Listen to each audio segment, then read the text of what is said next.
It's a warm summer day, and I found my way to Burlington, North Carolina. Just across the road stands the old passenger station, a quiet relic of a busier time. Beside it, an old Norfolk and Western caboose rests under the sun, now a museum piece, preserved in honor of the railroad's legacy. The station itself no longer echoes the footsteps of travelers or the whistle of arriving trains. Instead, it serves as a historical landmark, its walls now home to offices and meeting spaces, yet still whispering stories of journeys long past. But make no mistake, passenger rail service continues to thrive here in Burlington. The modern station now occupies the historic North Carolina Railroad Engine Repair Shop, an impressive brick structure built in 1850 at the dawn of railroading in the state. Extensively renovated, this vintage engine house has been transformed into a contemporary facility that serves 4 northbound and 4 southbound AmTrak trains each day. And let's not forget the occasional freight trains that still rumble through, a nod to Burlington's enduring role in American rail history. The city of Burlington has been a railroad town from the very beginning. It owes its origins to the North Carolina Railroad. It was way back in 1848 when the North Carolina legislature approved plans to build a rail line stretching from Goldsboro deep into the heart of the state, all the way to Charlotte. It was, in a sense, a 19th century superhighway. By 1856, for the very first time, passengers could board a train in Goldsboro and before the sun set, step off onto the platform in Charlotte. The railroad brought growth and prosperity to the communities along its path. But engines, rolling stock, and the tracks themselves all required constant upkeep. A complex of maintenance shops was constructed at the line's midpoint, a place where engines could be serviced, rail cars repaired, and materials stockpiled for ongoing maintenance.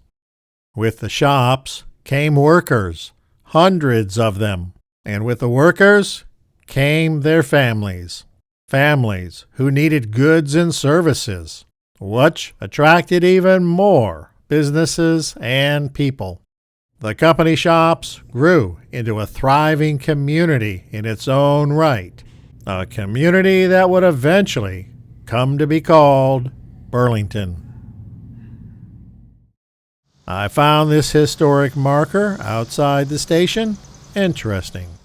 At this site on 01 June 1861, during the Civil War, soldiers of the 6th North Carolina Troops, commanded by Colonel Charles Fisher, president of the North Carolina Railroad, drilled before departing for the war front. In July 1861, just a month later, they became the first troops ever carried by rail into battle.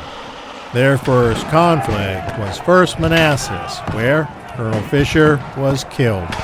The 6th North Carolina fought bravely in all major battles as members of the Army of Northern Virginia.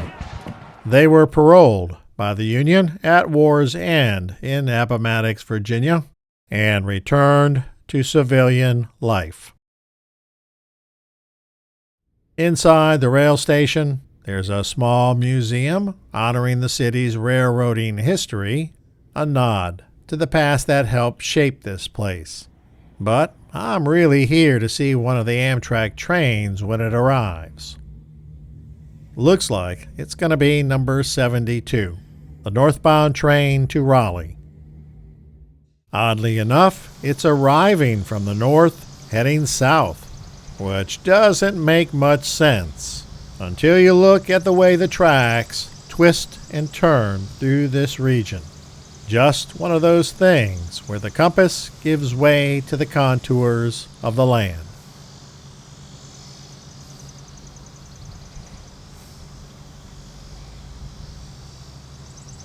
Danger. Stay off the tracks, especially when there's a train coming. Maybe it's just me, but do people seriously not understand to get the heck out of the way of a 200-ton locomotive? Well, it shouldn't be too long now.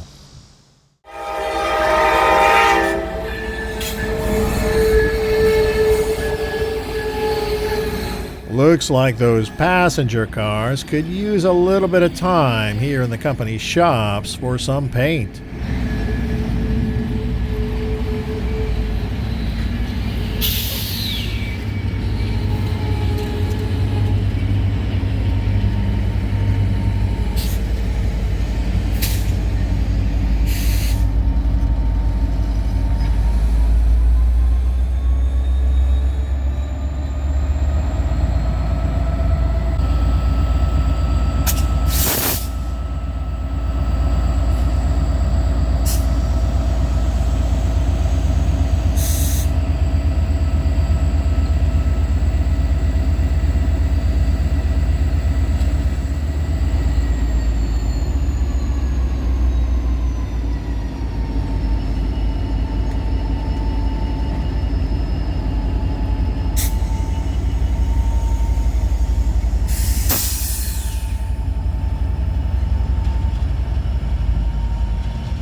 Next stop, Durham Station. Folks, I want to thank you for watching. Until the next time, remember, life is a journey. Enjoy the ride.